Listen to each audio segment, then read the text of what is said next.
Build of the favorites, we here for the latest. South side or the north side, not tuned to the greatest. Home team for the home teams, both sides got our own rings. On the mound or the long ball, but we don't put the wrong strings. Yeah, it's that time of the year now. Wrigley or Gantee, so the whole league that we here now. New show with a new mood, discussions and interviews. Trade rumors that might be. This is Pinwheels and Knife. Yeah. What's up, everybody? So, All right. No, I was just being serious for a second. I got the big cup out today, so this is going to be a good show. just imagine if the Sox would have lost. I almost wish it would. It would have justified my anger so much more. Because now anything I say, people go, well, what about this? It's going to be like, I mean, it was still brutal. Lost 2-3, looked terrible. First ever 8-5 triple play, baby. We made some history this week. We're going to discuss that. But you guys ready? Yep. All right. 3, 2, 1. What's going on, everybody? It is Thursday, July 7th, and you have found the Pinwheels and Ivy podcast. I'm your host, Matt Zwoski, a.k.a. Father Zoe, a.k.a. We're Not Trading Jose Abreu Zoe. And with me, as always, Mr. Aldo Soto. Quick shout out to the best third place team in Chicago right now, the Cubs, winners of 4 series in a row, 5 of the last 6. We're coming, baby, for like 10th pick in the draft. Fair. The Reverend K. Fids. Oh, I'm sorry. I was watching from the 108. They're apparently podcasting on a Wednesday night, so I was scouting it. I got it on subtitles. Kevin. Wait, but I got it on subtitles. Imitation is the highest form of flattery. This is true, but I got it on subtitles, and so really the subtitles keep just saying nom nom nom nom nom. I don't know what that is, but you won't get those kind of subtitles here. We enunciate our words. Except when Zoe has to pronounce the last name. Yes. And, of course, almost got his first tardy slipped. The new guy, Mitch Kaminsky. What's up, Mitch? Almost, but didn't. And you know what they say? When Mitch is late, the more they want to wait. So. He has said that before. He's used that. Has that worked before for you, Mitch? Absolutely not. They just call me a jackass. All right, thank you. Well, good, because if you use that, the woman's most likely to not be late later. If you use that line, because it's never mind. All right, got nothing. I like it. It flowed. It's got to be your bull. So yeah. Usually now I do a whole bullet point intro of stuff that we would like to talk about, but we don't eventually get to. So we're gonna just skip over that. And tonight's episode, we actually have a title and a theme. Tonight's episode, off of the Always Sunny in Philadelphia theme, is The Gang Fixes the White Sox. This became the title after me and Fids exchanged about 50 messages at 8 in the morning. Shout out to Aldo and Mitch, who were probably just like, what the fuck are these assholes doing? I saw your first one, and then I took my dog out for a walk, and I came back, and yeah, there's like 50 missed messages. Yeah. I was just seeing you guys not read it, and then all of a sudden I saw both of your little icons go to the bottom, and I'm like, yeah, they're like, yeah, there you go. The gang fixes the White Sox. So this episode, we will eventually get to Cubs talk, but the White Sox are obviously struggling. All right, they had a nice win on Wednesday. We will talk about that. There is some positives, but there's a lot of things that we think we would do if we were the ones pulling the levers. So with that being said, the gang fixes the White Sox. Let's tap this keg. As always, this show is brought to you by SportsMockery, sportsmockery.com. Make sure you download the app, turn on push notifications. Make sure you definitely turn on, I think we have alerts too now. You can put on for Mitch Kaminsky, and you can read all of his White Sox readings, and although when he feels like writing about the Cubs. For me, when there's just an Amber Alert. Yeah, and just when, well, Fids, we got milk cartons for those for you, bud. Yeah, but SportsMockery, sportsmockery.com. Download the app. Turn on the push notifications. So I just want to get this out of the way.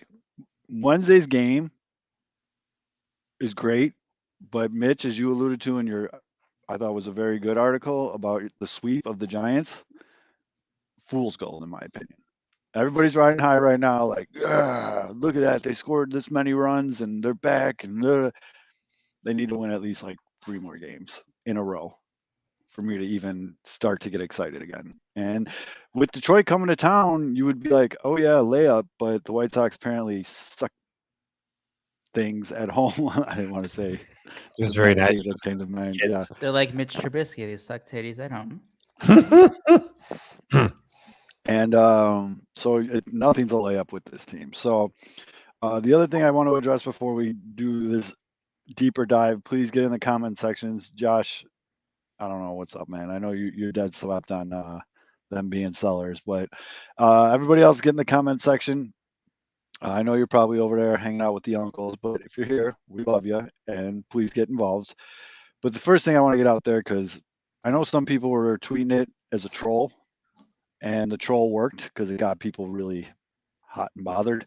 The White Sox aren't going to trade Jose Abreu. Oh my God, I'm so glad you're talking. Yeah. You were so nervous right there, Mitch. You thought you didn't know which way I was going with that. But yeah, the White Sox are not trading Jose Abreu. They're not. Jose Abreu is the guy that literally walked into Jerry Reinsdorf's office, as the legend goes, and said, I'm not leaving. Give me another contract. I'm not leaving. Jose Abreu is part of my plan to fix the White Sox. We're not trading him, though, Aldo. So No. I'm saying to fix the White Sox, player manager. I'm in. 100% in. Sold. But yeah, I don't know. I get why people are saying this, and I've seen people's rationale, like, oh, they deserve to trade him to a contender, and like, all. The man has rode the ride this long, this proverbial ride that everybody likes to fucking harp on. He ain't getting off now. There's still so much talent on this team. That's what makes this team frustrating. Is there's an abundance of talent on this team. This is arguably probably one of the most talented White Sox teams we've ever seen. And they just can't put it together. And I think I know why. But yeah, we're not kind of like how Bears fans don't want to know what a good quarterback looks like, and how Cub fans up until a couple years ago didn't know what a really good third baseman looked like, other than one from the 60s. White Sox fans have not seen this influx of raw natural talent. White Sox fans have not seen this before. I don't think that the White Sox have had a more talented roster in a long, long time. Talented. Now, I'm not saying they're fundamentally sound. Obviously, we'll talk about that in a minute. But this is a chock full talent. Well, I got some breaking moves for you guys. Okay. Breaking moves. The MLB via Fids' BFF for life, James Fox. The MLB Futures game will take place on Saturday, July 16th in Los Angeles. Cuban outfielder Oscar Colas will be off FaceTime and representing the White Sox. And 20-year-old infielder Pete Crow Armstrong. Colson Montgomery. Colin Montgomery. Colson Montgomery. Colin Montgomery. Did I call him Colin? No, the White Sox scoreboard can't spell his fucking name right. Hey. The worst, and I think they spelled their farm team's name incorrectly as well, if I'm not mistaken. There's been a lot of gaps. I mean, at shout out for me for not being the one that made that wrong. But yeah. So that joke that I made in there, you didn't even get that joke, did you? No, I didn't. In the DM. Oh, right over there. No. I probably didn't even realize it, to be honest with you. But Montgomery and Colas will be representing the White Sox, I believe. Pete Crow Armstrong, and the Cubs have two. I think it's just Pete Crow Armstrong. Hold on, Futures game. I know that Pete Crow. I know the it's just Pete Crow Armstrong. Damn, Schwarber just hit another home. He has another 2 home. He's 3 for 3 with 2 home runs, dude. The Cubs farm system that is so loaded for the future has one guy playing on the Futures game. So, and I feel like the Futures game is really taken off from what it used to be. Oh, it's great. The first one that I really remember, is when Hunter Green was pitching in the Futures game, and he was hitting trip digits, and everyone was freaking out. And then what's his face, Adolfo, I believe it was for the White Sox. Shut up! I didn't say his first name on purpose. Adolfo came up for the White Sox, representing the White Sox, and he took a 102-mile-an-hour fastball and put it 8 miles deep. Like, he just smoked it. He's still the future right fielder for the Sox, right? That's why everybody was like, "Yeah, Adolfo, here he comes." He's still your future right fielder. He might be. My Futures experience, my first Futures experience, literally was the Futures game at Guaranteed Rate Field. When a guy that I knew went home that afternoon, evening, night, whatever you call it, with Jessica Biel. So that was a good day for Dave Krenzel. center fielder prospect for the Milwaukee Brewers. Shout You out breaking Dave news, Kevin? Shout On out this Dave podcast? No. They were actually pictures of them. They were actual like tabloid pictures of them together. So like I'm not. Shout out Dave not Kranzl's breaking anything. wing. Dave Yeah. Kranz, let's get it. He pulled a butt muscle to he made a really great play actually, and then hurt himself, pretty much ended his career on. He was riding. He pulled up Jason Williams. Did Jessica Alba pull his butt muscle? Wow, she wasn't there. Jessica Biel. Oh, Beal. Beal. Yeah, either one. Alba. I mean, Can't really go wrong there. No. Mitch, you need to quiet down. You're still thinking about Jessica Biel and yeah. butt muscles. Well, he's still thinking about that opening line and if it'll work on Jessica Biel. I think it Yeah, would. but that's a Kringle game. said. It's kind of dope that the White Sox have 2 representatives. I mean, maybe this will make Oscar a little happier. For those of you though that don't know what I'm referring to, he threw a little Instagram tantrum about a week ago. He took off all the White Sox stuff. He did a live. He said he's tired of being treated like a slave and all this other crap. And I don't know. I'm getting word that he's not exactly the greatest teammate in the world down there, but they're coaching him up, and I guess they had a big heart-to-heart, and he hopefully had this big come-to-Jesus moment and realized that, this is it. This is his shot. This is what he's been working for, and so far since, the ship has been somewhat righted. So, You guys, can I interrupt you real quick and share something with you? Sure. I'm very going to forget nervous. if I don't. I'm going to forget if I don't. I am extremely Go ahead, nervous Kevin. right now. Let's see where this I am goes. extremely nervous. Always right now. excited when Kevin brings something right about. Oh, we got a screen share going. There's, This is for our podcast Video. listeners. Good right. Lord. Oh, it hits the top of the. It hits the top of the. I mean, what are the odds? That's got to be like 1 in a gajillion. Actually, wait, pause that. This could be a great transition because what's the old saying? You can see something new you can go to the ballpark and see something you've never seen ever before, and that happened this week with the White Sox. Yes, it did. Yes, that's What wow. was that? What a transit! Wow, that was a Hall of Fame transition right there, Aldo. So I'll paint the picture. The first like ever. Adam Engel on second. Yoan Moncada on first. AJ Pollock up to bat. No outs. Playing a division rival in what some would call a must-win game. A huge divisional series for the White Sox before the All-Star break. Were they chasing one or was it tied at that point? It's tied at that point. It was tied at that point, yeah. It was tied at that point. So Had the pitcher on the ropes. big ducks on the pond. Pollock hits a fucking rocket to right center that probably 8 out of 10 MLB center fielders don't get to, but Byron Buxton's is a freak. And he gets over and he makes a nice kind of like football-esque type catch at the wall, like literally at the wall. Nothing crazy about that. The interesting part is Adam Engel and Yoan Moncada both decided fuck tagging up and ran. Like he didn't catch the ball. They ran. So Buxton got the ball in, and to the surprise of literally every human being on earth, the pitcher for the Twins was like pointing at second, like this stupid motherfucker didn't tag, pointing, yelling. They throw to second, and they tagged Engel They threw to third. They threw to third first. Moncada stood on the brakes, but he slipped. They tagged him. Yeah, And that was stepped on second.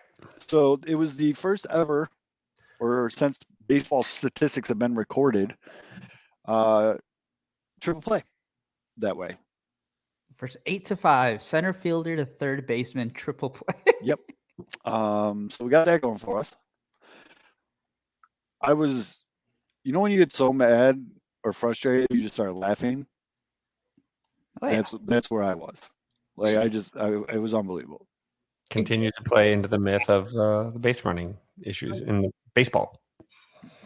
If you watch this team at all this year, you're not even surprised. That's it, Mitch. I wasn't even that surprised. I didn't even be angry. It was like, this is so this team. Like Yeah. what are the base coaches doing? I don't know how you missed that. We're gonna get into that in just a second, Mitch. Yeah.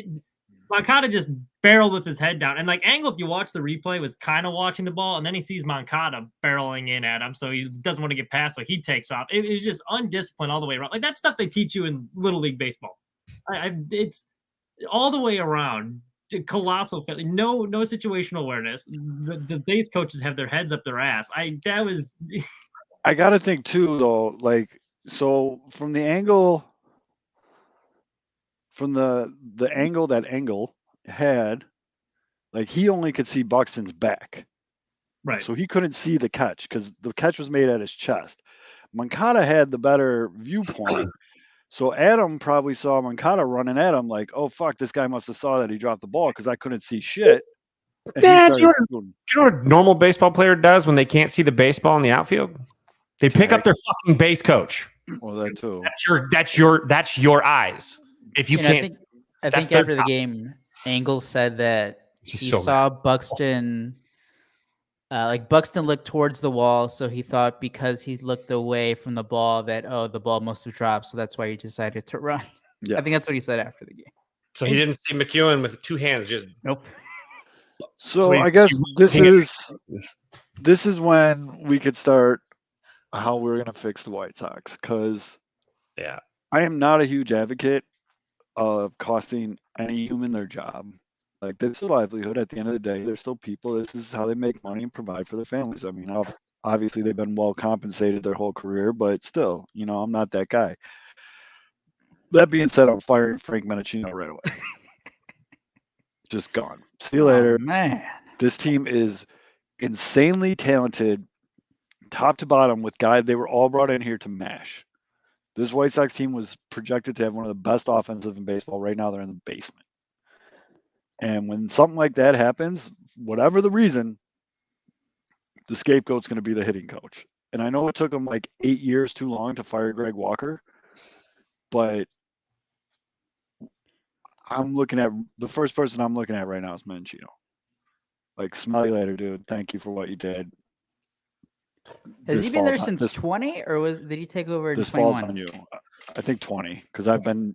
And their home run totals have gone down every year. In a hitter-friendly park with a lineup that should mash in theory. Like, they got guys at least that should be hitting 20-plus home runs. And they're 25th right now in the MLB. Maybe 26 now. I think they may have dropped one in the MLB in home runs. I do know a hitting coach that's currently not employed. Chili Davis. You guys want Chili Davis? No, I'm not trying to go backwards, homie. Like, it's just, I don't know. Bringing up terrible memories. Or a Mets joke. I can't tell which. He's been fired from both in the last couple of years. So, but it's so frustrating watching this team and just horrible at bats, man. Just horrible, absolutely horrible. The White Sox are fifth in Major League Baseball as a team with a 256 batting average. They're doing what he wants. Yeah. Well, what was that stupid ass quote he said? Frank said, "Fuck the home run. I'd rather you hit 300." Right now, the White Sox are fourth from the bottom in the league in home runs. I mean, we say it all the time. I know that's just not the game anymore, dude. Exactly. People fucking fall in love with the myth of small ball, and they always say, "Oh, look at 05," and that's all. The White Sox hit more than 200 home runs that year. If you look at every year for the past like 2 decades, if you are a World Series contending team, at the end of the year, you're going to be like one of the top teams of hitting home runs. You know who the top 3 teams in the league are? Sorry, Mitch. Oh yeah, I was going to say the team that led the league in home runs last year, the Atlanta Braves. Yep.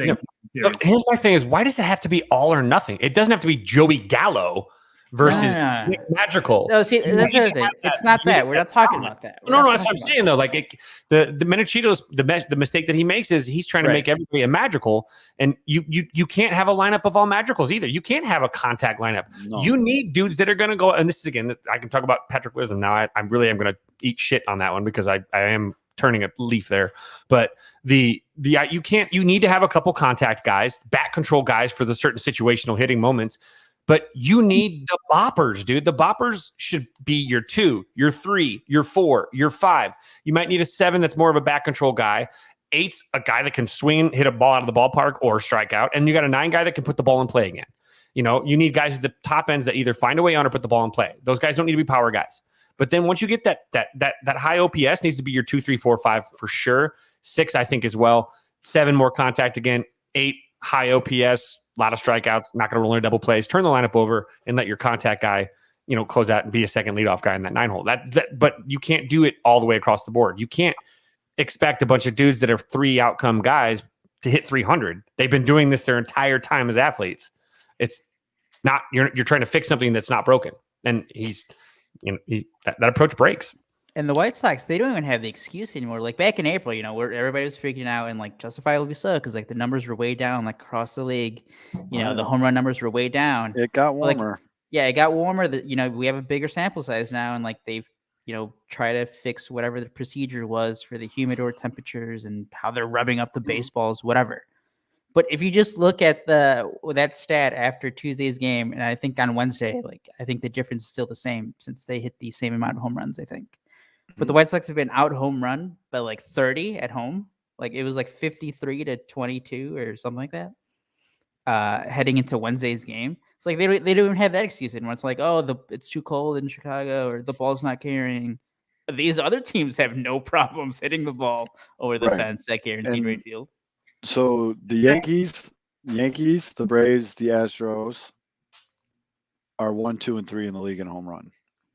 Pretty good teams. There you go. Pretty good teams. Followed by the Brewers, who the Cubs just took care of, the Blue Jays, the Phillies. The only bad team in this top 10, there's 2 bad teams in the top 10 for home runs. The Rangers are number 7, and the Angels are number 10. I mean, I think the Rangers have the same record as the White Sox. Well, that's not like the White Sox. I would consider a good team. If the White Sox are in the top 10, I could say another bad team. Yeah, they're just who's the other team? But look at the on base percentage of all. Look at the teams that are now in the top 10 as well. What are the teams that have high on base percentage? I bet you're going to find that the Angels and the Rangers on base percentage is lower at large compared to the Rangers. The Rangers are at 298, but like the Yankees are number 1 at 321. That's what I'm saying. So the power guys are not only just power guys; they're getting on base as well. Right, and that's what we need. So back to the theme of the show, Frank, you're gone. Bye. Yep. Step into my office, you're fucking fired. The fact that Jose Abreu just hit the 10th home run, first player to hit 10 home runs for the White Sox on July 4th. It's unbelievable. It's unacceptable. And when they hit home runs, they win. Like they have a winning percentage over 700 this year when they hit multiple home runs in a game. So that's how you win. Because we see much hitting's terrible, and how do you avoid that? Hit the ball out of the ballpark. So while we're lopping heads too, coaching staff heads into the bucket. Can we send Joe McEwen into the dog shit pile? Gone. The White Sox, the base running mistakes that we were just talking about. Wave him all the way to O'Hare. Yep. Had more dudes, right? Come on, Joe. More dudes. Keep going, Joe. Come on. Get on 294, Bros. See you later. Keep coming. He's like the guy, the teenage ticket taker at a fucking carnival. Just come on, because he's waving everybody around. He's got the most guys punched at the plate of any coach in the any third base coach in the game right now. But more so is there, and this also falls on anybody that's coaching either corner. The communication is terrible. And yes, players are stupid sometimes and they run it looking at their damn shoelaces. It happens. But a third base coach, or any base coach really, first base coach too, because you can't guys picked off, you have to over communicate. And it feels like McEwen is not, he needs to go for somebody that's more communicative and if need be more demonstrative, meaning whatever he's doing over there, it's not working. Get someone that's going to go over the new fucking jumping jacks for all I care. That's going to get somebody's attention to not break on a ball they shouldn't be. There's no reason Eaton should never have reached third. Now, if Eaton's looking at his shoelaces, guess what? Third base coach, yell their ass off. Yell at them. Communicate. I mean, it's not that loud at a major league stadium where you hear someone yelling from somewhere between 40 to 45 feet away and you don't hear them. Like, it's not that loud. And if it is that loud,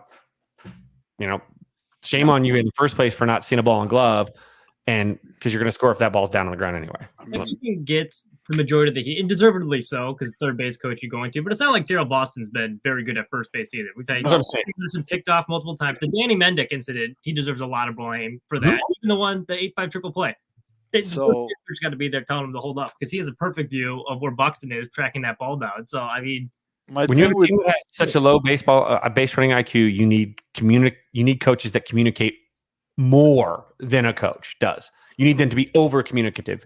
The White Sox have shown that they're pretty bad in the head on the base paths. So whoever it is has to be someone there that's going to teach them the game in the game while the game's going, which kind of sucks. But You want to not get guys punched, you've got to be like, get your ass over here now. Like they need to start getting mean. Stop being nice. So Joe McEwen, I'm sending to O'Hare. Daryl Boston, though, from my understanding, has a very, very good relationship with a lot of these players, like on a different plane. So maybe you no, I don't think Debo wants to be a third base coach. I don't think he's got like the energy for it. He's a very like monotone, like, but maybe you give him another position within the organization to keep him in the clubhouse or something. But they need new base coaches. I mean, that's just, yeah. Miguel Cairo is demoted to first base coach. Yeah. Switch him up. up the coaching. I actually dug anyway. wouldn't be mad about it. Serious question though here, because we've seen a lot of mental errors throughout the year. It becomes top. We all know Tony's not going to get fired, but like in Tony's 2011 team with the Cardinals, would you see this happen? I think a lot of it's just a lack of energy. No one's held accountable, and it trickles down from the top because like there's way too many mental mistakes. And if his Cardinals teams, I guarantee this doesn't happen because he had a lot more energy and he'd be chewing some ass. He'd be eating some butts. So, thank you for that, Mitch, because now we get to the big boss. And I know, Fidge, you're not really going to agree with me here, but you got to hear me out. They're not going to fire Tony. I think everybody knows that. Everybody knows that by now. Poison him. No, They're not going to. You put a trail of like shots into a new day. Straight into Lake Michigan. Sure, at his age, just a couple extra, Kit Kats probably do the trick. And like a DVD box set of MacGyver or like Matlock. Keep showing him the triple play, and he'll have like a brain aneurysm. That's why he got himself ejected. He needed a stiff drink after watching. That was the funniest eject. He like walked out there and like pointed at the ump and was just like, "Throw me the fuck out, just throw me out, throw me out." Burger King's over there. All right, I have lunch over here. Yeah, I'm going this way. He's like, what? Steve, throw me out, Steve. Steve, I'm gonna act like I'm yelling at you, but I'm just saying, throw me out. Throw me out. I got dinner. The ump didn't even like get fired up. The ump just looked at him and like shook his head and was like, "Get the fuck." Yeah, he's just like, it's just all right. It's like, sorry, Grandpa, go home. So he's not gonna get fired though, because Krause has this whole thing. I'm not firing again, whatever. I think we've all come to terms with that. But I think as an organization, whether it be Hahn or Kenny Williams or Big Boss Jerry himself, somebody needs to sit down with Tony and be like, Tony, is this really going how you think it's going to go? Is this really how you want to go out? Is this how you want a whole generation of people to remember you? Because unfortunately, there's a lot of people watching these Sox games that don't remember how great Tony was. This is the only Tony they know. I mean, that's the other thing. It's a tarnished. He's tarnished. It's like Jordan with the Wizards. He's fucking like Sox fans. Sox fans who are watching, they don't give a shit that he won the 3 World Series rings. What do you do with the Sox? They don't give a shit. I respect it. Yeah, but you don't care that he won with the Cardinals. Don't give a fuck. Respect the shit out of it. That man has forgotten more about baseball than I'll ever know. I get that. But the reason why I'm saying it's time to maybe find something else is kind of to Mitch's point. I don't think Tony has it in him anymore to go into that locker room and be that guy to give the fuck you speech or like the, like, let's go boys. Like, I don't think he pre and post game. I'm not in the locker room. I have no idea. Could be completely wrong. He could be in there doing fucking cartwheels for all I know. But from what I see on TV and when I go to the game, like what I see is a very lifeless team in the dugout. Like not having fun, very lifeless. And Fidz, you've said a bunch of times, a lot of people say teams take on the personality of their manager. And I don't think it's Tony's fault. I don't think he's doing it on purpose. I think he's just at the 18th hole of the back nine. Like, I think it's just he's just not, he doesn't have the piss and vinegar anymore. And to me, this team is built as a young, fun, high energy team. They're playing their best when, where the fuck did the home run chain go? They're playing their best when they got the home run chain, when they got all this other shit going on, when, Jose's building huts in the dugout, and when, like, you look at teams like the Boston Celtics, they got the home run cart, like, there's all types of crazy shit around the league when guys hit home runs. Granted, the White Sox fucking have hit 62 home runs. There's not a lot of shit to do. They lost the home run chain. Right. Like, it's extinct. It's just not there. And I don't think Tony's the guy to bring it there. Like, Tony doesn't want a fucking home run chain. At least I don't think. Again, I mean, honestly, even besides like the fun stuff and just like the team chemistry between just the people in the dugout, the players themselves. I mean, Mitch said it's the accountability. And Tony La Russa all year long, he keeps saying like, "Oh, well, I'm the guy who's going to keep him accountable. Accountability starts with me." But we keep seeing the same mistakes over and over again. So like, where's the accountability? Perfect example. Oh, go ahead. Go ahead. I was just gonna say what you say is, and Alden. Here's the problem with that. He's being almost overly. It's probably why they fucking love him in the clubhouse. He's actively out there, in moments where he should be. You're right, Mitch. You guys are 100% right. I'm already at this. Like if I was, I just put my own. If this is my team at this point, dude, you remember how many times have I told you, dude needs to sit for like 2 days? I wanted to bench guys for stuff that wasn't even their fault. Because you just remember how many times in our chat where I'm like, dude needs to sit for a few days and see it from the bench. And you guys were like, it literally wasn't his fault. I'm like, at this point, I don't give a shit. Someone needs to get their head chopped off, and someone needs to be made example of. And it's you want to try and do it with the right guy that can take it, but somebody's going to have to wear one when this shit happens. There is no reason why either base runner the other night, the triple play. Both those dudes should not have set foot on the baseball diamond again that night after that. If there's accountability. And yes, you don't want to like scare your guys and make them play like they're on eggshells. That's not eggshells. Anybody looking at that knows that's fucking stupid. And so you should get punished for stupidity sometimes. And in this case, lock in, get your focus back, or you're next. And that's what has to happen with this. And is it Tony? I don't know, but I do think that he basically he lets them off the hook. And that's why they love him, because they're not wearing it. He is. It's Tony's fault when they're not playing well. And so they're absolved of all their non-hustle and their dumb brain farts that cost the team far worse than a manager can, because he's not jumping around doing jumping jacks and giving motivational speeches from Remember the Titans. Well, perfect example of that. And this has really been bothering me the past like couple weeks. Tim Anderson. I love Tim Anderson. We all love Tim Anderson. And I think the fact that Tony's relationship with him is really good. But everyone says Tim calls him best friend. That's great. But you can tell there is no accountability there. In the past couple weeks, he's gotten picked off at first base twice. He struck out to end the game, dropped third strike, did not run to first, which really pissed me off in a game that you could have won. The tying run at the plate, at least make the effort to run to first. Are you going to get there? Probably not. And then today he fields a ground ball, inning-ending double play, and tags the guy with the ball in his hand. It's a lot of mental mistakes, and they are never held accountable for any of it. It's a lot of sloppiness, and so at some point you gotta hold guys accountable. So also, can I defend him on that, please? Hold on. But to your point though, Fids, and I guess La Russa keeps saying this is on me, this falls on me. That's fine, and I do think that's why guys, like him more in the clubhouse. But at what point are you too comfortable under that security blanket? Like, oh, I fucked up, but it's cool because Tony's going to jump on this grenade for me. Ozzie Guillen chewed out people in public all the time. They had meetings, they still play. Different generation, though. I'm gonna tell you right now, it's a different generation. I can't do that as a high school coach either. You are. I have a friend that coached at UNLV that a kid didn't run out of a ball to third and dogged it down the line, was thrown out, and then threw his helmet halfway down the right field line. And Vince went over there and ate the kid's lunch immediately, because Vince doesn't stand for BS. And the former, thank goodness, because she's terrible, but Denise Reed-Francois, the former athletic director for UNLV, not only was he suspended as a coach, he was forced to take anger resolution classes because how he didn't. And when I say chewed him out, he just went out there and said, called him a prima donna. Let's go pick up your helmet. Nothing bad, like really nothing bad.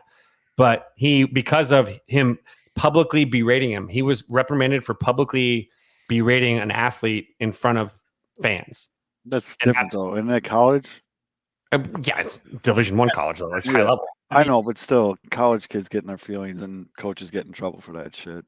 I mean, unless you play for Tennessee or LSU. More breaking moves. 42. Montgomery is now at 42 games in a row of getting on base. He just beat out an infield single. Shortstop didn't have to play. 42 games in a row for this kid. Just That's nice. tearing it up, man. I'm happy for him. Great prospect and all. I'm glad he's tearing it up. I But hope I'm he can play second base. watching like the Step 2, trade TA. Call up Colson Montgomery. Ooh.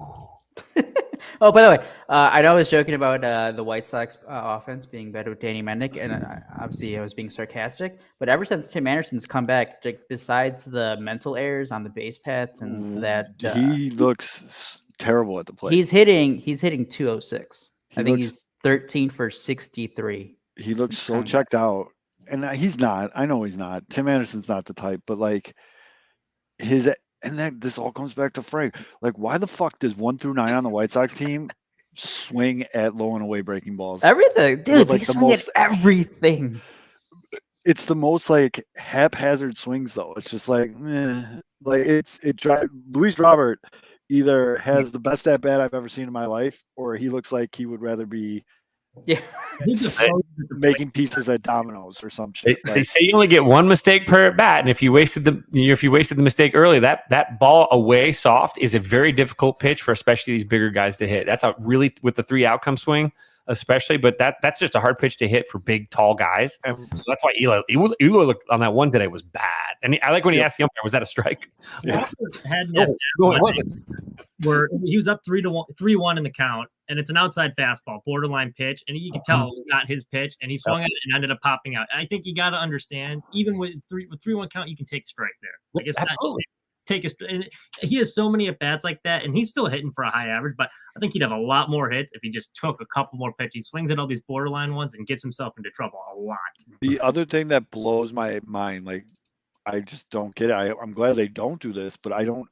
How are you an opposing pitcher and you don't throw 3 sliders to Luis Robert right off the bat?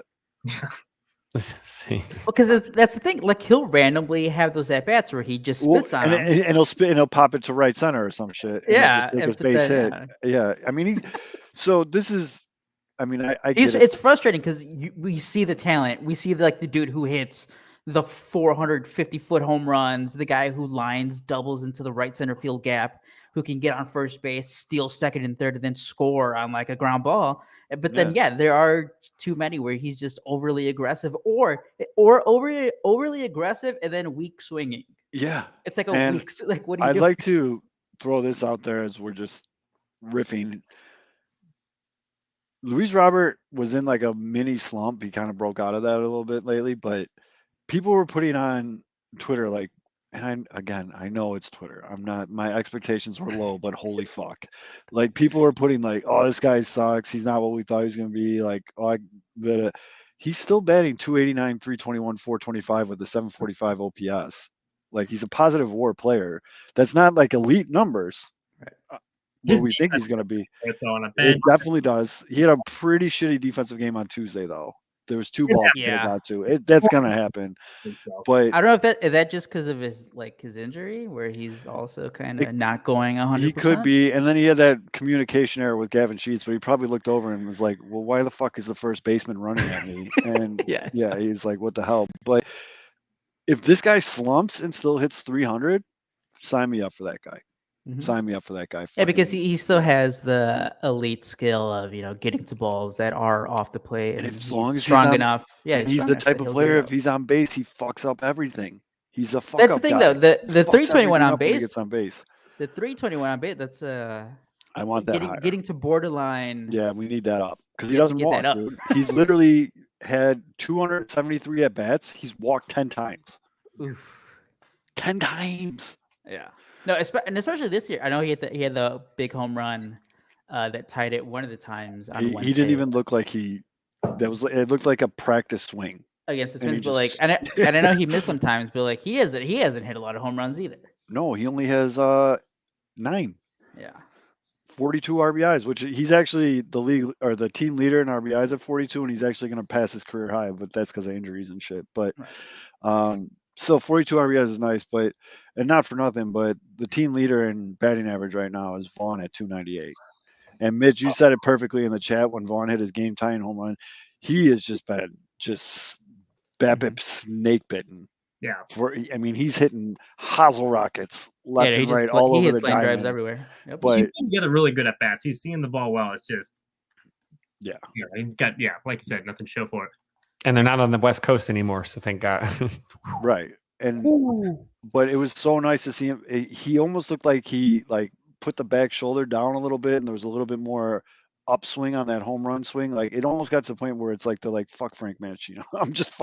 I'm tying this bitch. And you know what I mean? And it could have been frustration too, because if a guy like Andrew Vaughn, he's a gamer, dude. Andrew Vaughn eats, sleeps, shits baseball. You could just see it all over his face. The guy's just a gamer, and you got to know how frustrated we were with that. Multiply it by 1,000, and that's where he was. Because they showed him he'd go in the dugout, he'd hit a 103-mile-an-hour exit velo, but it would hit the right fielder like in the face, and he would catch it, and he would go to the dugout, and they would just show him on the camera, and he's fucking hot. Like no one's talking to him. He would sit there and fucking slam shit. Like he was hot.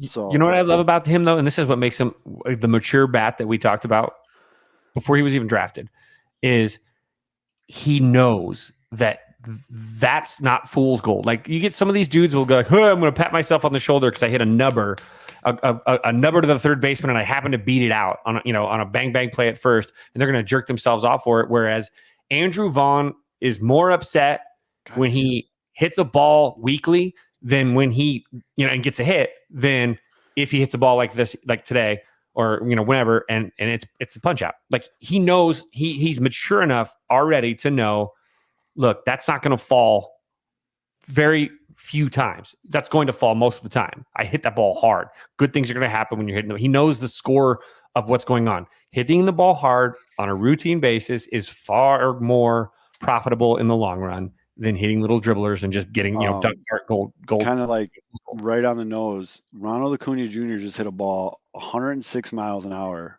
and it was a 386-foot flyout. Yep. It's the classic. It's the cliche. It's the process over the results, and that's the key. You got to stick with it because eventually, over time, it's gonna work. If you keep hitting the ball hard, it's gonna work out for you. Yep, absolutely. And that's what makes I love that Vaughn. He really grasps that at his age. He is a prime example of that for sure. But that's really all I got for fixing the team is you just got to fire all those coaches. I got step 3. What's step 3? And please, you got to fire the entire training staff and hire the Phoenix Suns training staff. Fair. I'm in 100% in. Honestly, that should probably be move number 1. That actually should be. I've never seen so many soft tissue injuries in my entire life. I think the White Sox got to write it out though too.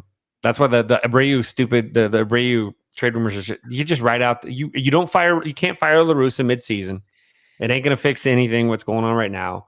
You can't trade Abreu. You really do have to just I'm not gonna say enjoy the ride, but you really do have to buckle in because it other than any kind of like trade deadline moves to improve this team, they're not gonna go any this. You're just gonna have to ride out the second half of the season as Sox fans, and really you can't control anything. So fingers crossed that they start figuring out, they get hot, and they play well against the really weak second half schedule. And you guys have something to be excited about eventually. But you know what? It is their job to win you back. And to give breaking news. Are we breaking this on this podcast? Durant is Kevin Durant a son? Joe, I'll tell you right now, I'm going to go put my next mortgage payment on KD being on the Suns. And if he's not, you got to Venmo me my money back. I'm going to tell you guys, ever since I moved to Arizona sports. Well, the Suns have been moving on. Basically the Suns. I was gonna say, you watch Diamondbacks baseball or but yeah, I'm with you on the train staff. I've never seen so many soft tissue injuries in my life. Didn't one of the trainers kids start DMing people on Twitter that were talking shit? I have not seen that, but I would have been surprised. Yeah, he hit up 99%. No, Joel, I need 100%, bro. My mortgage payment is in, bro. I'll give you the Venmo. It's done, bud. I mean, I just searched Kevin Durant on Twitter, and there's nothing about him going to the Suns. Yep. I'm gonna tweet it. I was in Toronto. I'm gonna tweet it. I'm just gonna tweet it just for no reason. Katie, a son. Oh, you have to do. He's somebody's son. But yeah, no, the trading staff are just. I have no clue what goes on with the Whites. I mean, I know never seen it before. Injuries are rampant around the league, but man, never seen it. Never seen this many soft tissue injuries. I was gonna say I know obviously it's crappy. I mean, you did win. White Sox did win the Wednesday game. Great comeback win. Coming back 5 separate times. Just top to bottom. What a great game. Side note: they're 6-1 when Lance Lynn pitches.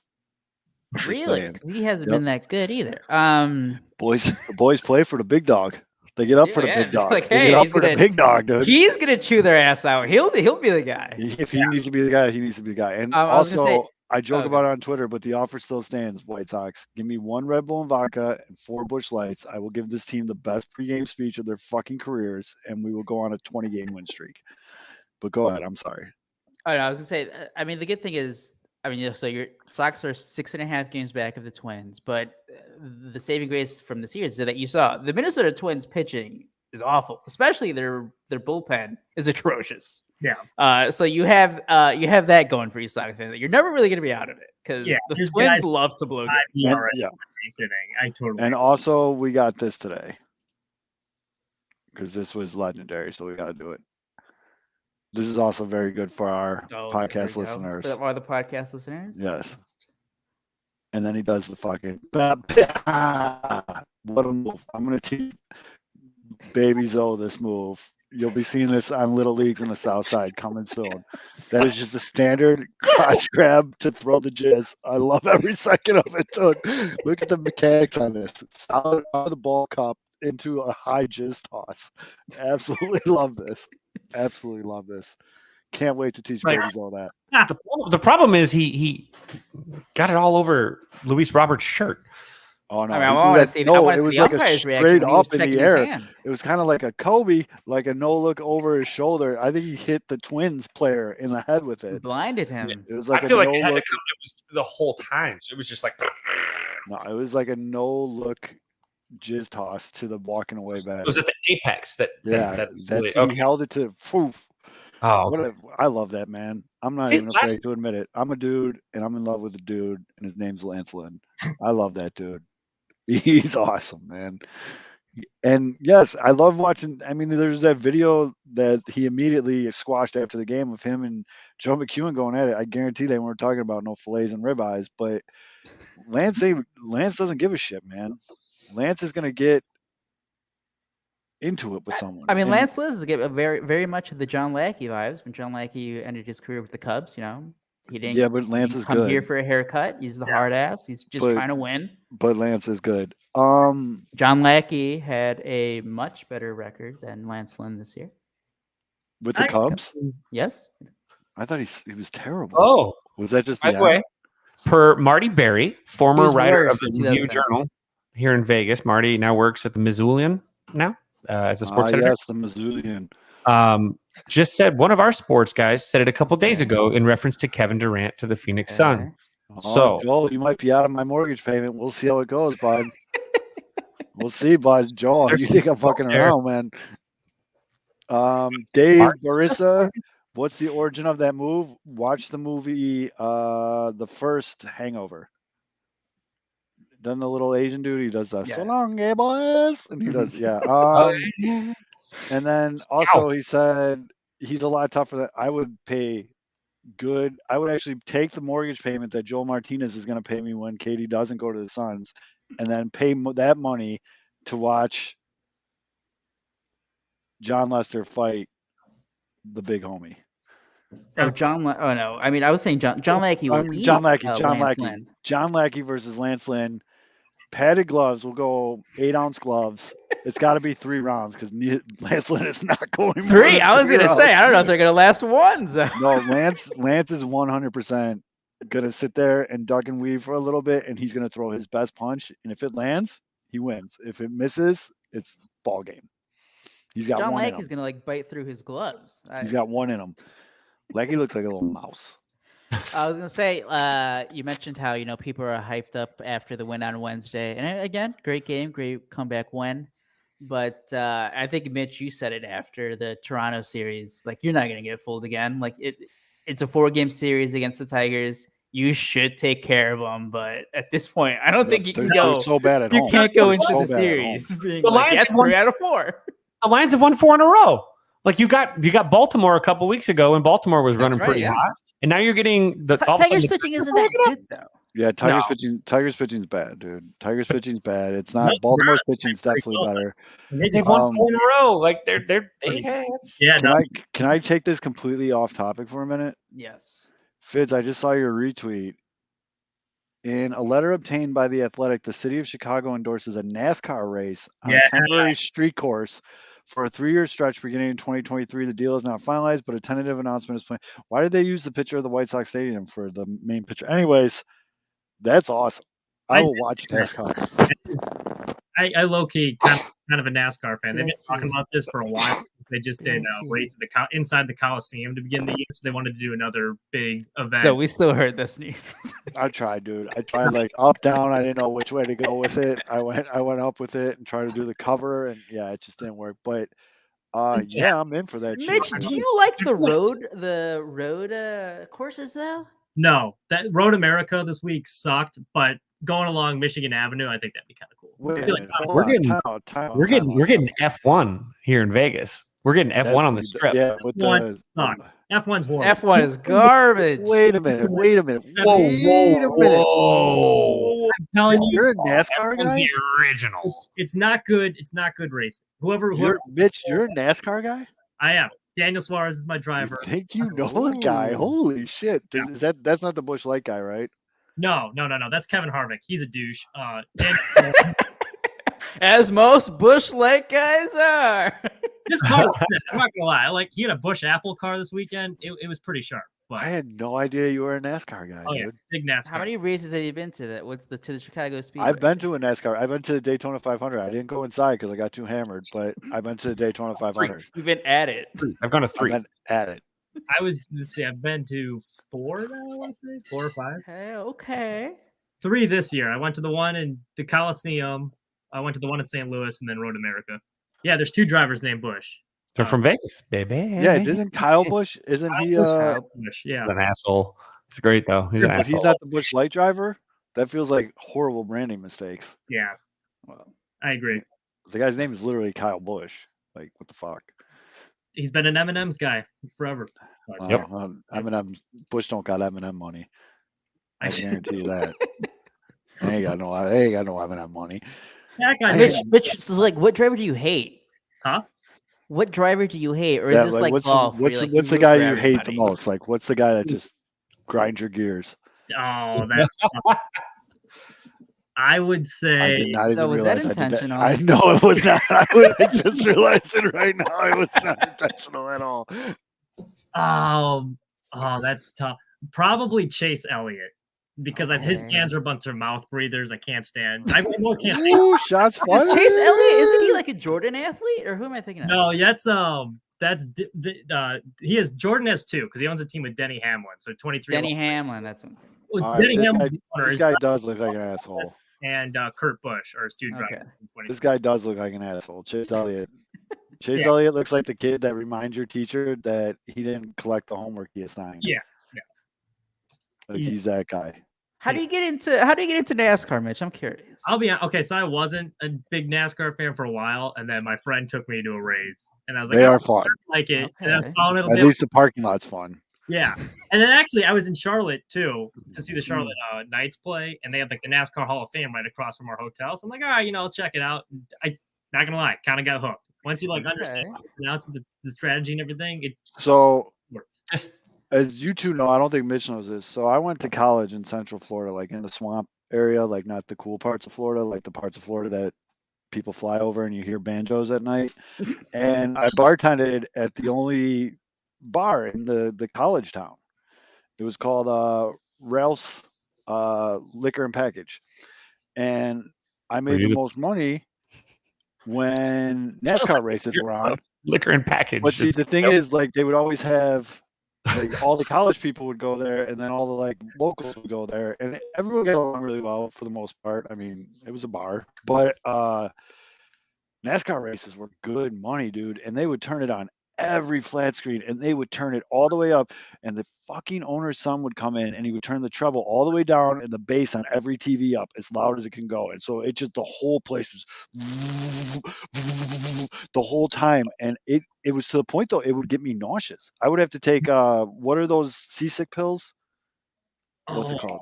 no, No, not Benadryl. That makes me sick. Midol. No, not Midol. That's for period cramps, asshole. It starts with a D. You would know, Zoe. Yeah, I've been married for a long time. I'm just Dramamine. Dramamine. There you go. Dramamine. So I would have to take Dramamine to bartend because the base in these races, and so that made me like hate NASCAR. But these people got so into it and they dropped so much money at the bar. And I mean, they used to call me Yankee because they said I talk fast and all this other stuff. But like, I got convinced, like, yo, the Daytona 500 is a big deal. You know, we got a bus going from the bar to the race. You want to go? I was like, yeah, fuck it, I'll ride. You know, whatever. All the regulars and everybody was going. I mean, that's got to be top 5 drunkest I've ever been. I was smoked, dude. We're taking beer funnels out of flamingos. There's like water balloons filled with booze. There's boobies all over the place. I mean, it was silly. Packages. It was. Yeah. Did you know?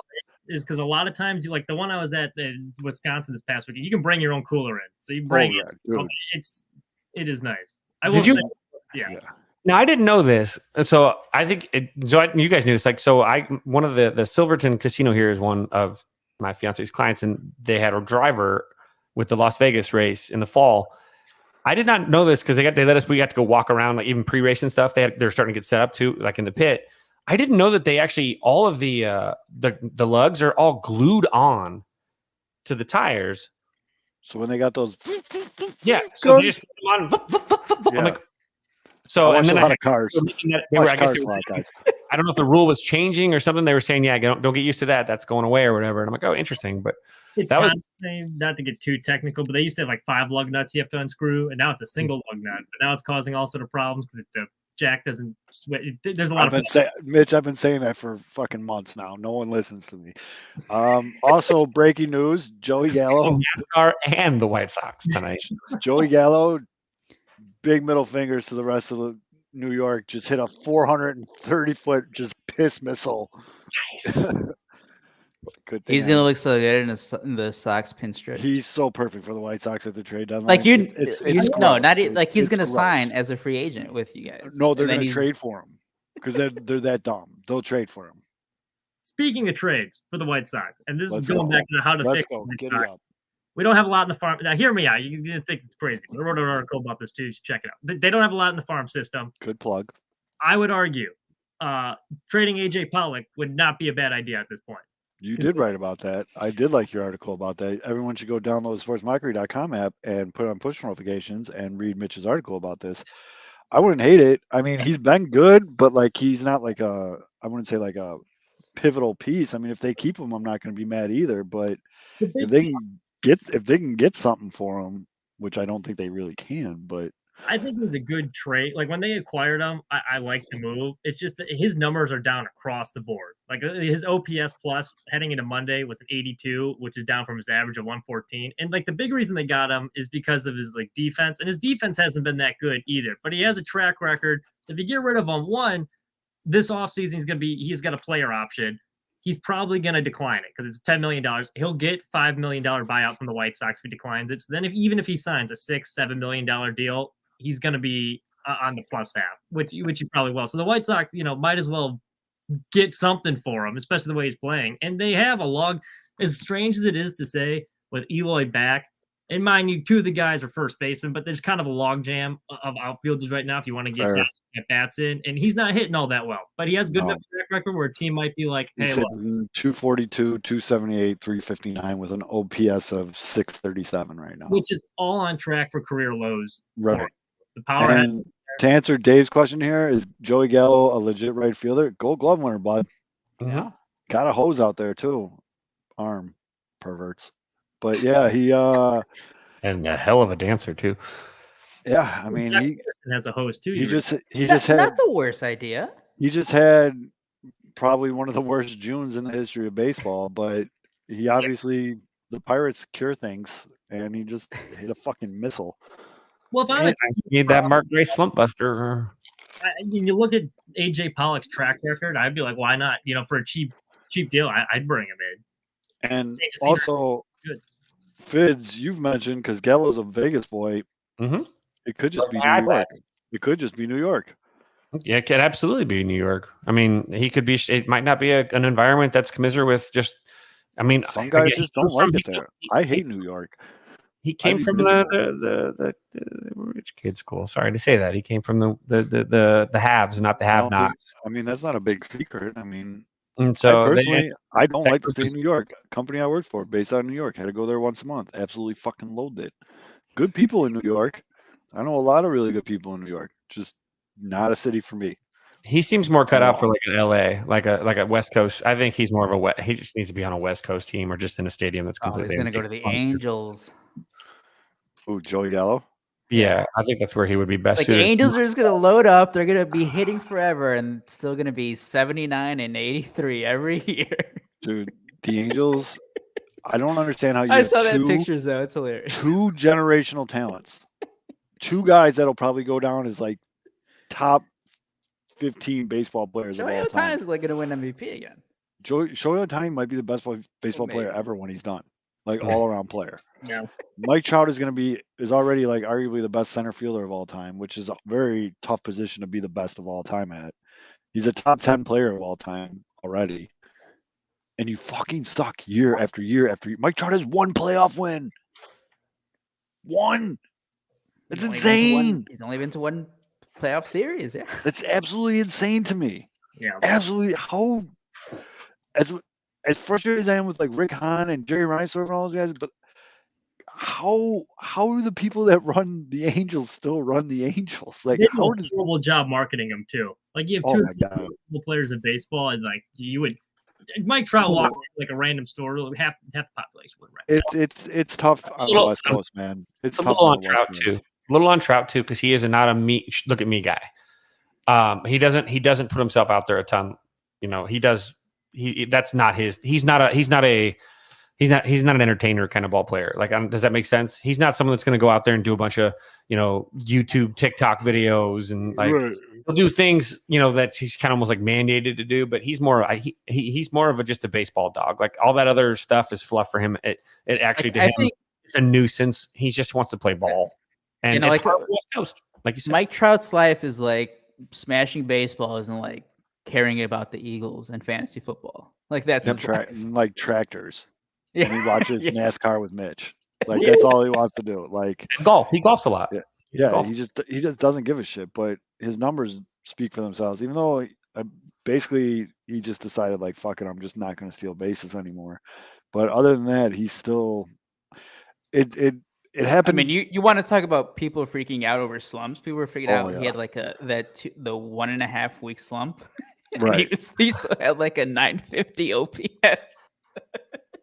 Like, oh, Mike Trout, he's slumping. That game against the White Sox when they hit the walk-off where somebody hit a bomb and they just showed him in the outfield and he's telling the pitcher from center field, he's like, you're tipping your pitches, you stupid shit. I'm just like, this guy absolutely hates the team he plays for. He hates playing on the Angels. I remember a member of White Sox Twitter saying that Mookie Betts was far better than Mike Trout. Yeah, we don't talk about that. I'm not giving them the pub for those stupid ass takes.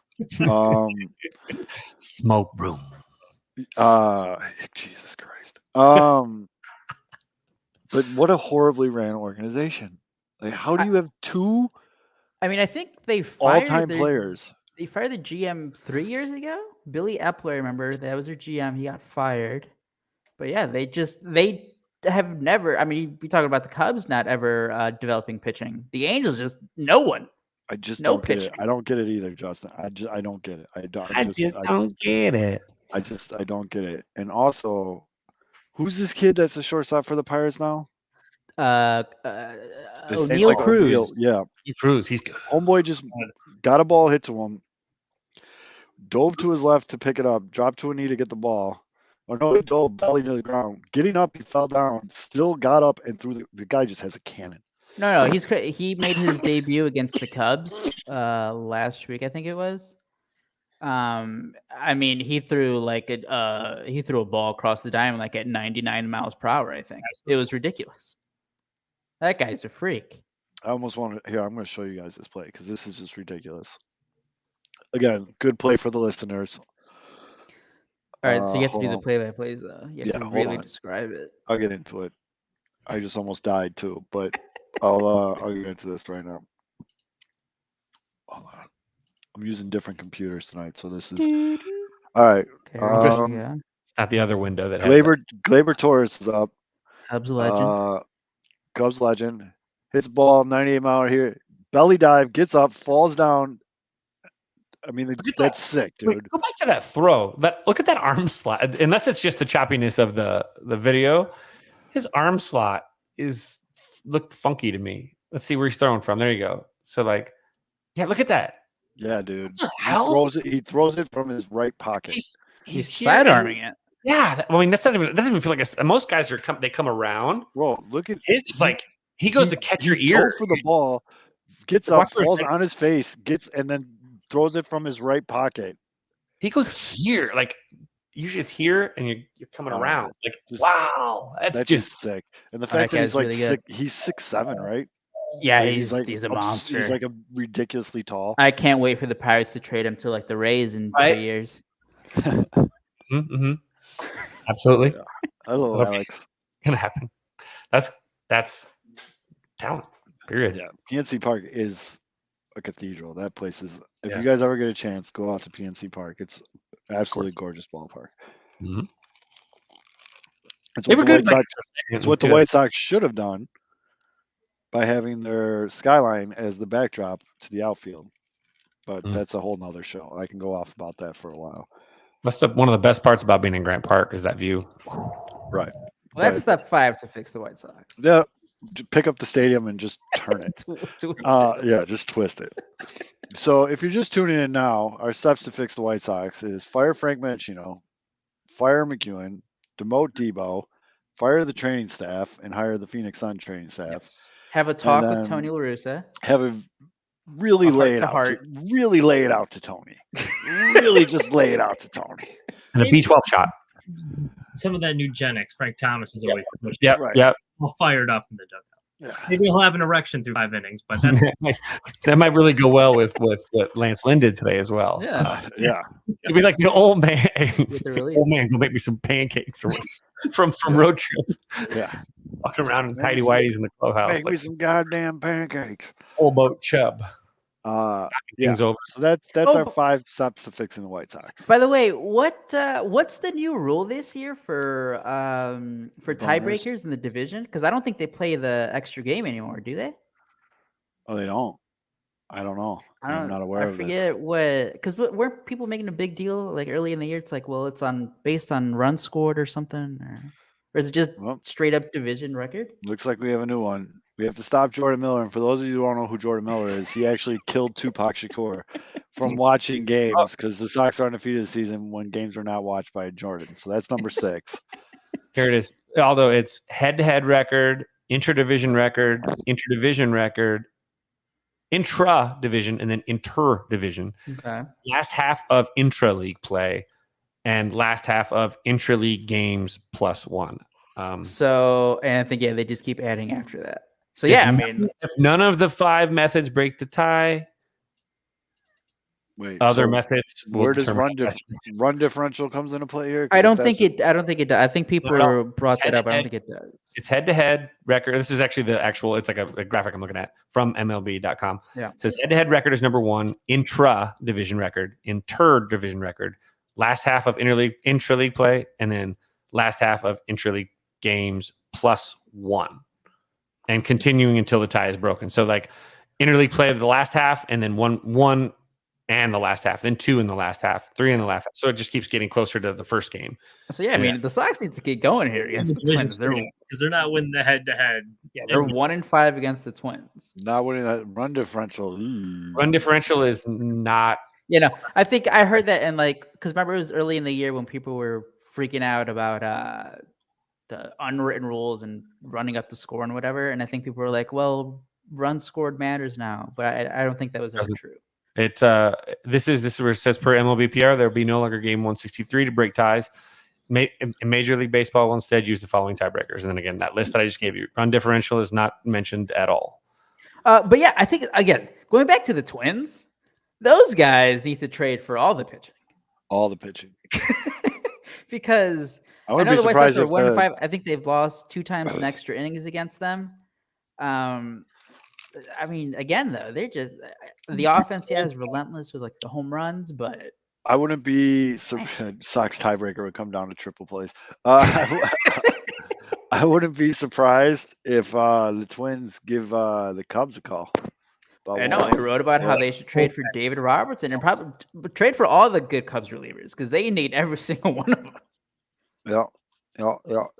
I can't. I was wondering who the pitcher was. Fuck that. Let them stay put with their bullpen because so don't give them any good ideas. They're trash. Their closer, who's like demoted, he literally their closer the entire year until this past week, Emilio Pagan, and he was like pitching in the 6th inning. I think he's the one who gave up the home run to Robert.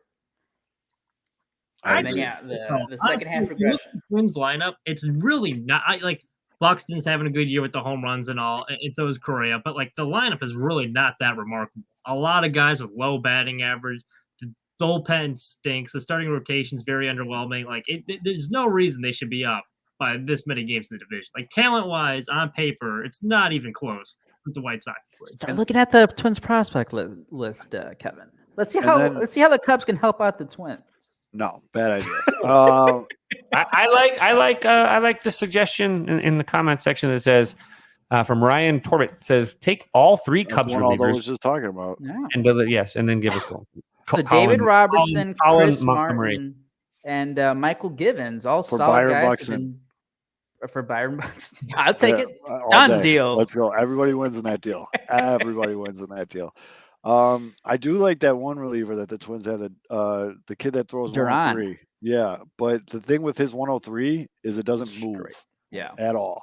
And these are professional hitters. I mean, the White Sox got a couple hits off of him. Right. Jose was a little tardy. He gets a little tardy slip for when he faced them, but it was tough on Wednesday too because he came in right when the shadow was changing and it was a little tougher to pick up pitches. He pitched in the 9th. Yeah. I mean, he's good, but now I like their lefty. I forget his name, but he with the big curveball. Yeah, but you can't throw lefty. The White Sox are starting to hit lefties again. He carved up the White Sox the times I saw him against the White Sox. That's not exactly highlight reel material these days, but like they did okay. But yeah, man. I mean, the Twins just not scary. I really am not. Even after this 3-game series, they don't scare me. They get to settle it themselves too. I love the fact that there are so many games left with both the Twins and the whatever they're called now. Gosh darn it, the Guardians. The SARS even SARS Guardians. So the Galaxy. That's going to be that's probably the best part about the second half of the schedule is it is 100% in their own hands. And if they don't make it happen, 100% of it is on themselves. They don't need to beg for help. They've got the job to do right in front of them. They can help themselves. You can't ask for a better setup, at least, and who knows, here's me being optimistic. Maybe the White Sox season will be just like today's game. A gut punch, back and forth, give and take. And then finally, it's been an hour of nut punches so far. It's been the gif of that dude doing the speed bag on that guy's ball sack for the whole first half of the season. For NASCAR. Yeah. I mean, Mitch is going to start writing about NASCAR races pretty soon because his Sox shit's so bad. The Charlotte Knights had a NASCAR driven by Noah Gragson. They did. Yeah. All right. I need you guys to take a topic and run with it because I'm in my basement and it's like 58 degrees down here, so I'm going to go grab a hoodie, but I will be right back. I just want to make clear that we were channeling our inner Sting tonight, Beefloaf. I'm glad you could join us. Wait, we're only at an hour 13. How the hell are you guys done already? Somebody didn't take their veil tracks. Somebody didn't take their veil tracks. Oh, wait, is it veil tracks for Cold Sores? I thought that, yeah. Aren't they for boners too? Kevin, you would know. Oh, no. We did a quickie. That's not a. Well, that's not ingrown hair. Yeah, good for your wife, Beef. A 1 hour quickie. Get right to nuggling. Right, I'll be right back. You guys. All right, Mitch, so you brought up the idea to trade Pollock, which I think the only problem I see with that is like you still do have the injury concerns with some of the outfielders, so you don't want to lose some of that depth. However, you could trade for another outfielder who's been really good and still is really good. What do you think about trading for Rafael Ortega? You probably have never heard of him. Can't really blame you. It so goes off for like 5 seconds. It all goes right back at it again. No, if you look at the Rafael Ortega hits right-handed. No, absolutely This not. is good.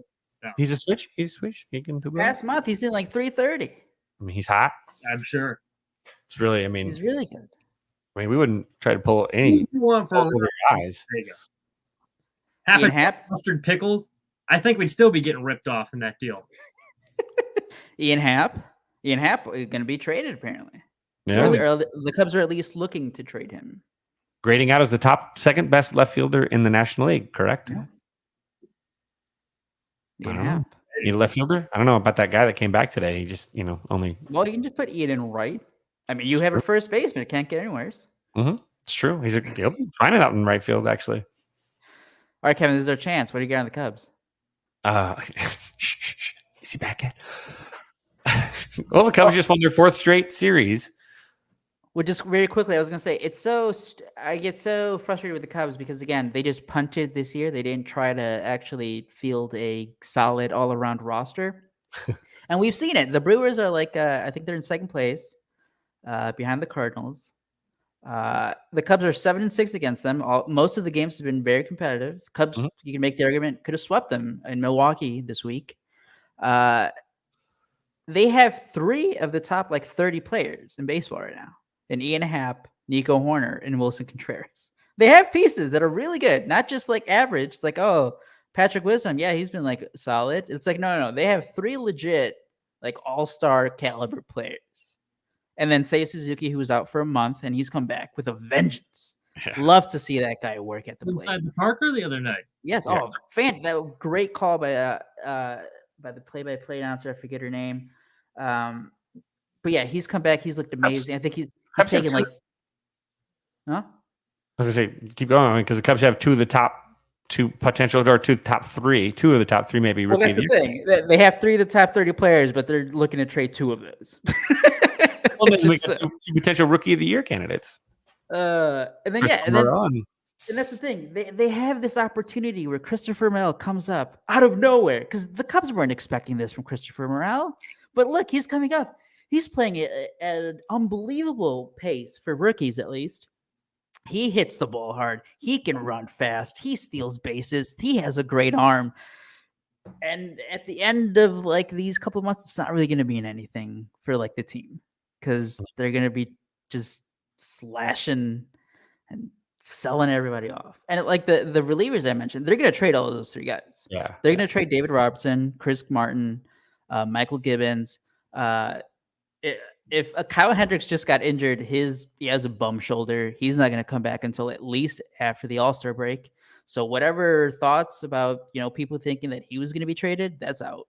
No one's going to want an injured pitcher, a guy who doesn't throw that hard anyway, and who has struggled this year. Marcus Stroman, he's not coming back for another couple, or probably until after the All-Star break. Or no, that's not true. I think he made a rehab start on Monday or recently, so he might be back soon. But he's been struggling. Drew Smiley, he's still trying to come back. So they're not going to trade their starting pitchers. I don't think. Maybe Drew Smiley if he comes back and he can make 3 starts before the fast. Yeah. If he can. Oh, and then Wade Miley. I forgot about him. He's also been injured most of the year. Well, this is what you get when you spend the 15 or you're the 15th in the league in payroll. This is what you get. You get no depth. You can't have guys get hurt. It has to all work out perfectly as planned for it to be successful at all. That's what happens when you don't put the money into it. And when you're 15th in the league in spending and you're worth $4 billion, all you're doing is just pulling the wool over your fan base's eyes and telling them they're stupid to try and sell them that this is going to work. And then on the pitching side, that's the other thing. On the pitching side, they have a few more really good pieces too. Mm-hmm. Justin Steele, who started the year a little shaky, he had a lot of control issues early on, command issues. He's been fantastic since June. In June, he made 5 starts. He had a 3.03 ERA. He just had a start against the Brewers where he gave up 1 run in 6 2/3. And honestly, his previous start, he deserved a lot better. I think he left and a couple runs came in that were inherited. He's looked fantastic. Keegan Thompson's looked fantastic. Yep. I know he had like the 2 horrible Those two starts guys, out east. Steele and Thompson, have been And really. then the guy who pitched Trade 'em today both. on Wednesday, Adrian Sampson, going toe to toe with Corbin Burns. He went 5 2/3, gave up 1 run. You look at his outings; he's made 4 or 5 starts this year, and then going back to 2021 at the end of the year, he's been good too. Like all these guys are just being wasted because the overall product just isn't good enough to actually compete when the division is right there. That's the thing. It's not. It's such a bad. Like it really is. I think the National League Central is the worst division of baseball. I really. It's hard for me not to think that it is. Isn't. But this division, if the Cubs put together a mediocre team, just a mediocre team, a 500 team, where are they at right now in the standings? They're actually playing for something. Just if they were, it's just hovering around 500. They're unfortunately on pace to lose 97 games. So as of today, at least, that was the pace. They haven't sold yet. Also, so that should theoretically get worse. And the most losses in a season for the Cubs ever is 103 in a year where the division, to even a mediocre team, would have been at least some sort of excitement and in a season where they were gonna be competitive. Yeah. Oh, yeah. And that was the other hilarious part that came out after the Boston series at Wrigley, where Bogarts talked about it, and then this week with Minnesota coming into Chicago with Correa talking about it. And what have you been hearing for the past year, ever since the trade deadline? Oh, the Cubs aren't in a rebuild. They're not rebuilding. And then Carlos Correa just straight up says, yeah, they were interested, but guys, I've been on winning teams my entire career. I wasn't interested in the direction they were going, and which was a rebuild. He said the quiet part really loud. Correa has said rebuild more than Jed Hoyer has so far. Oh my in this whole thing. It's just like, yeah, they were interested, but I was like, they're rebuilding. I'm not trying to do that. So here's the problem too now with this, and that little cat's out of the bag. You have to look at the situation for the Cubs. There is no way the Cubs can theoretically make a run at someone like Carlos Correa if they believe that the way that they do, without making a bunch of moves quickly. Yeah. In the beginning of the offseason and making splashes, because that dude's not, sooner or later, the suitor will sweep them off their feet. And they're not looking at you at all, until you have something to present. And the Cubs have nothing to present. Right now, the Cubs look like a franchise that's out of it till 2024. Which players are you going to sell for that? You're not going to sell someone that wants to compete. The guys that want to compete, and which is going to be a locker room thing too. You're not going to be bringing in dogs that are ready to fight. You're bringing in someone that's willing to come play for a team. Maybe you could say they're patient. I can maybe wait till 24, but you're really getting someone that's fine with playing mediocre baseball over the course of time and doesn't really have that intensity to compete right now. So that being said, if the Cubs are like, all right, fine, fuck it, here's $300 million, I don't think Carlos Correa is going to. No, yeah. If they give him a wants. Yeah, so the Cubs, because like Manny Machado, like when Manny Machado signed with the Padres were still bad, or they were still a below 500 team in 2019. They were a bad team, so he waited it out, and the Padres have had their ups and downs. I'd like to address this question: division. Who on the Giants sell-off would be of value to the White Sox? I don't know. Maybe they were a rookie right field. Oh, that's right. The White Sox just let him go for nothing. Yermin Mercedes. I heard they had a good left-handed starter. Yeah, no, they're not trading Jock. Jock, they love Jock. They're not trading Jock.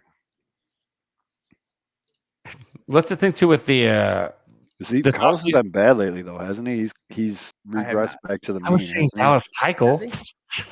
Keuchel's on the Diamondbacks. That's right. He's on the Diamondbacks. Sorry, that's right. Yeah.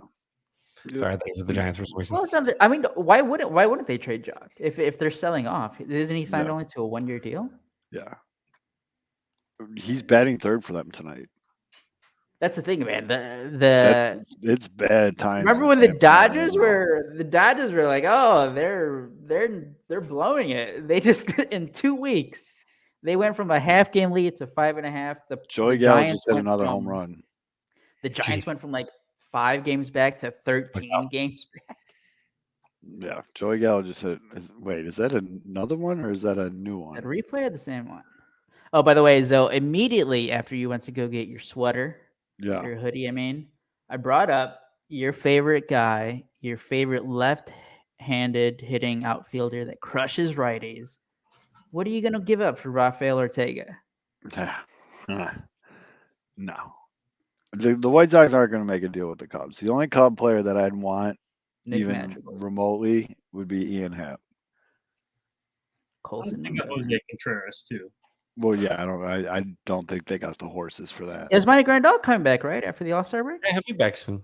Yeah, supposedly. And I mean, to that point, Eloy comes back on Wednesday from his extended rehab stint. That was like the longest rehab stint of recent memory.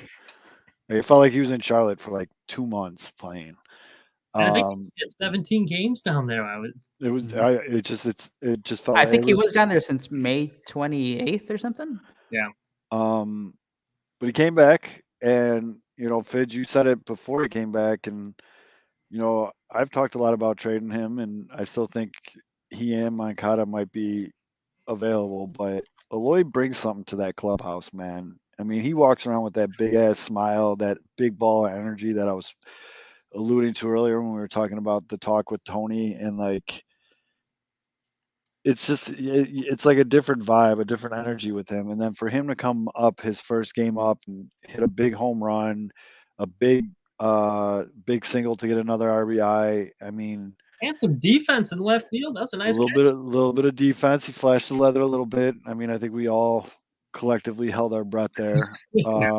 But for a while, get used to it for a while until he finally settles in. I was laughing at that one fly ball in the left center gap, and Luis Robert clearly beat him to the ball, but Robert let him catch it. Like in the first inning, right? And no, it was later in the game. Oh, okay. And Eloy looked at him when Robert was running back to center. He said something, and they stopped and they like shook hands. Like he was just like, "Thank you for letting me catch that one." And like it was pretty funny. But yeah, supposedly Yasmani Grandal started his rehab stint. It's either tonight or tomorrow. And I mean, speaking of catchers, shout out to Sebi Zavala. That's my dog, dude. That's my dog. I love Sebi Zavala. I think he was pretty much written off after his last time that he was up because he's not brutal. He's not great, but he's always just going to be that dude. You know what I mean? Like, yeah, like he's gotten some hits. Well, and he came up as a hitting catch. Like the reason they called him up last year is because he's hitting well in AAA. And from what we saw last year, it was more for his defense that he stayed up, plus the injuries too. But now he's starting to figure it out at the plate. He's hitting the ball hard. He's making good at bats. I've been impressed. I would argue that he might have a chance to stay up once Grandal returns. We'll see how it goes, but he's been hitting well, and he's been a good defensive catcher for him too. And you got to be happy with the guy that has the most runs created, WRC plus, for the White Sox, Josh Harrison, in the month of June. He had a good June. He did have a good June. And there's no denying that. I mean, I'm still meh on him. Come on, so he hasn't won over. He's the energy guy too. Yeah. But one thing with Sebi though, after Lucas Giolito had that really good start in San Francisco, which he needed like bad, the first thing that he said he goes, a lot of the credit goes to Sebi's game calling. And I was like, oh, okay, word. Like, wow, shots fired at Yasmani Grandal. Something. Well, Grandal hasn't been catching them. Lance Lynn said something similar last year. Seb made his first start in Minnesota, I believe, after Grandal went down, and he's like, for a guy I've never worked with before, he didn't miss a beat. He called a really good game. I felt really comfortable throwing to him. So, like, there's something to be said there. Pitchers are comfortable throwing to him, and he calls good game. Some of his pitch framing today, too, was excellent. He stole a couple strikes. Just the ability to frame the ball. I mean, obviously, when it's Grandal's spot, he's not going to get Wally pipped on this, but, I mean, it's – yeah, and yes – I'm openly admit Josh Harrison had one hell of a June. I mean, accept him into your heart, Joe. I've said since they made the signing that he's a great locker room guy and a great guy to have on the team. He just, I don't know why, because the whole team doesn't. But the way he does not take walks drives me insane.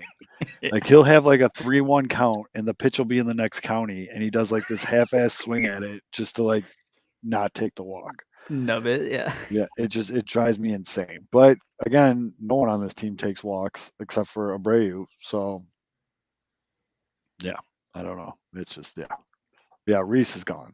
I think Reese is gone. No. Yeah, Reese has still been solid too. Yeah. Ooh. Reese might be, yeah. The only reason I could see them keeping Reese over Sebi is being left-handed. Yeah, I think Sebi still has. And he's an saying option, yeah. since April 30th, Josh Harrison has been more than just 1 month good. There you He's go. saying I feel like his June. His May and June. I feel like his June upped that total a lot. Like it was one of those things where like when you're batting 0 and then you finally get a hit and it jumps up to like 210 or something like that. It's like one of those. Maybe it's just how I'm perceiving it. Very well could be. Well, no, it's because it was brutal. He had really bad at-bats. He had really bad at bats, but sneaky, his numbers still kept consistent. Even just because it looked miserable the out looked miserable. There was production in between those miserable. Because against Cubs, he looked like he might as well go up there with a toothbrush. Some of those swings he was You taking. are kind of right, Zoe, But about his June. It was his June. His June pumped that stat. Here's his slash line in May. Yeah. He slashed 194, 286, 274. That's how good June was. Yeah, that's how good June was. And that's one thing that I've always said about stats in general, whether it be any sport. I mean, if you're arguing with the right person, they can twist any stat or manipulate any, like, I'm not saying Alex is doing that here, but I'm just saying since 4:30, Josh has done this and this and that. But no, it's his June that carried it. Like he was shitty in May. He batted under 200 in May. He was shitty in May. And it's just, stats can be manipulated for any argument to make any angle. It's just. That's how I feel about Patrick Wisdom, to be honest. Until recently, to be honest, recently he's been actually producing in clutch situations more frequently. But his numbers, really up until this point, have been really, really, really, really, really long stretches of bad with like massive production over like a 2-game span, and then disappearing for 5 games, or and then coming back and having 2 massive games. So, but now he's starting to fix that. But those numbers, you would say all-star. His last 162 games, look at his numbers. But the consistency, if you look at, he shows, it felt like he was showing up 25% of the time. So if you have a guy producing 25% of the time, that one game, no matter how many hits he gets, is only going to matter for that one singular individual game. And so, but those numbers transcend when stretched, they make everything look like he's tearing it up the whole time. It's pretty crazy. The Patrick Wisdom, I think today or on Wednesday, Fangraphs wrote an article on just consistency, like consistent hitters. I have because Kevin, I'm kind of on your side too about disappearing and then has the big games. Somehow, Patrick Wisdom has been one of the most consistent hitters, just like at the level of being solid. Has been one of the top 5 most consistent. He has stretches. He's had almost like a dozen stretches where he goes 0 for 19 or 1 for 19. So far this year, Patrick Wisdom's WRC plus has only been below 100 for 2 weeks. Luke Stockheimer, the homie at CHGO. Yes. He keeps wanting to trade the White Sox Wisdom and Hap for Yoan Moncada. Nah, you guys don't need another you don't need whiff guy. I'm just like that trade. Like I said, I wouldn't mind an Ian Happ on this team. It's just that trade doesn't really make a lot of sense to me. You need to send me that link, by the way, Aldo. I want to read that now. Mm-hmm. I haven't read the full article. I think that was by consistency. Like, what is consistent? Consistent. It's just like I think they based it on how they kept their WRC, like their runs created plus. But you can pad that individual game up so that even over the course of 2-3 games, that it can drop a little bit over those games. But when you beef it up and just because he has 3 for 4 games and he hits like 2 doubles and a homer. Right. But I think it goes over like every single player. I mean, I haven't read the full article. I just read the little blurb on. Interesting. I'm curious. But I mean, Patrick Wisdom, he plays solid defense at third base. He hits home runs. That's where you're getting. His strikeout rate has gone down 10% in the past month and a half. He's been taking walks. So yep. I mean, that's why I think staying healthy. I will say Moncada left the game on. Dude, he got hurt again. I forgot about he got hurt. I mean, that was tough luck, man. That was off a foul. But he's just a lightning rod, man. Like it's just like wrap the dude in bubble wrap already. Dude, I saw the play because I think it was right after one of the home runs that tied it. I think. Mm-hmm. Yeah. And I saw a tweet. Somebody tweeted, "Why did you on scream like he got shot in the chest?"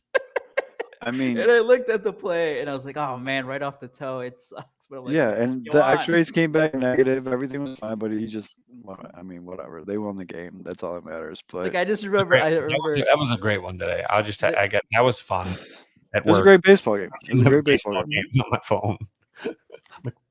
There was a lot of aw shits and hell yes. You know what I mean? It was. I mean, yeah. tied the game, tied the game What up? 5 separate times. Yeah, down 3-1, homer to tie it. Down 5-3, homer. Tie it. Down 6-5, single. I think scored it right.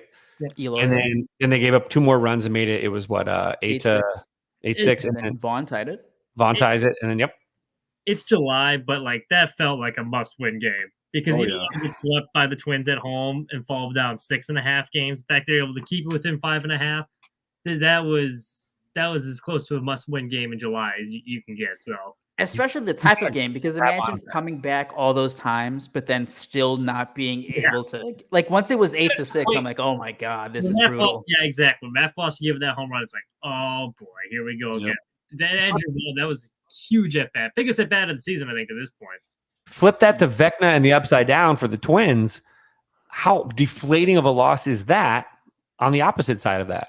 Yeah. I mean, for the Twins, watch what the Twins do for the next, like, will the Twins bounce back after something like that? The Sox see them next week, don't they? No, well, Sox get Detroit now. Who do they face next? Like, who's Minnesota got next? Let's see here. I'm pulling it up. The Twins can't be too upset though because they took 2 of 3, and the one they go to Texas was because of the 5 simple play that they got let off the hook there. So if you're the Twins, it is a deflating loss, but it's not. I think you still feel yourself. The Twins go to Texas for 3. They get Milwaukee at home for 2, and then they get the White Sox at home for a 4-game series before the break. Yeah. That's a tough little back end of that little stretch because Milwaukee. I mean, hopefully Milwaukee will be playing better baseball than they did with the Cubs. So they actually, the Twins get Thursday off, and then they get a Monday off in there, and that's their only off days. Yeah. White Sox though, Dylan Cease on the mound tomorrow, 10-0 against the Tigers. Giolito trying to build off that start. So we'll fingers. I mean, I said the Baltimore series was the one that they should be able to stay, and we saw how that worked out. Yep. But cautiously optimistic. At the very least, by the end of next week, we should have caught the Indians. Absolutely love Giolito or love Cease versus the Tigers. Are you pounding like the strikeouts over? Absolutely. I've bet Cease over K's every game he's pitched this year so far. I think it's missed 4 times. Easy money. Yeah. I mean, the wins, 10-0. Yeah, but he mows them now. Yeah. You guys got anything else? I think hour and a half, 40 minutes is good. Last thing I had, and it's actually fitting because we started with don't trade Jose Abreu. I think a lot of Sox fans take Jose Abreu for granted. This guy, they just 100%. They just had Paul Konerko like Captain America Day, and you associate Paul Konerko was like the captain. That's what it was.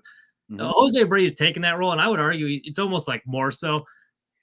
The game last night, where they're getting their ass handed to them, it's after a rain delay. Everyone left. No one cared. There's a foul ball hit, and he busts his ass down the line, makes an over-the-head catch. That just shows the type of heart this guy has. He plays hurt all the time. He constantly produces year in and year out. You never have to worry about him. He's on an 11-game hit streak. His last 7 games, he's hitting .464 with a 643 slashing, 464, 500, 643. He's been a stud all year. I don't think enough people give him enough credit. And even defensively, I get he has shortcomings, but he's improved that every year too. The heart this guy shows, and he doesn't get enough credit for the Sox. Like, this guy is one of the few people holding this team together, and one of the guys setting an example out there. Like we talk about guys' lack of hustle. You never have to worry about that with Jose Abreu. So I think you're a Sox fan. There's a lot to complain about, but take a minute and appreciate what you got there. And to Alex's point in the comments, the Orioles are good, dude. The Orioles are riding a wave right now. I mean, they are a solid baseball team. Not to jinx it, but we said right before the season started, take the Orioles over. We did. I did not, but we did say that. So, Fids, anything you want to leave on? 11 days till the MLB draft. Pretty stoked. Start paying attention to those prospects and see where I'll grab one of the farm guys before the draft, or Fids will get your guy. We'll see who the White Sox Yeah, are. yeah, get future Sox. We'll get James somebody on. Yeah, we'll get somebody on here. The last thing I want to say, I didn't want to say it at the beginning of the show because I didn't want to kill the vibe of the whole show, but I did throw $25 on Eloy Jimenez hit a home run in his return game. Obviously, that hit. I then took that winning money and, in the name of the Pinwheels and Ivy show, donated it to the Highland Park charities. So we don't need to tweet about it. We don't need to talk about it anymore. But it's something that's really fucked up, and a little can go a long way. So if you have the means, I encourage everybody listening to this to throw a little scratch that way. So that happened today. But that's why I didn't want to do it at the beginning of the show, because now everyone's all serious face because it was a fucked up situation. But for NASCAR Mitch, that is your new nickname. The Reverend K Fids and Aldo, I'm Zoe. We will talk to you guys next week. Take care of each other, and go White Sox and Cubs for that matter.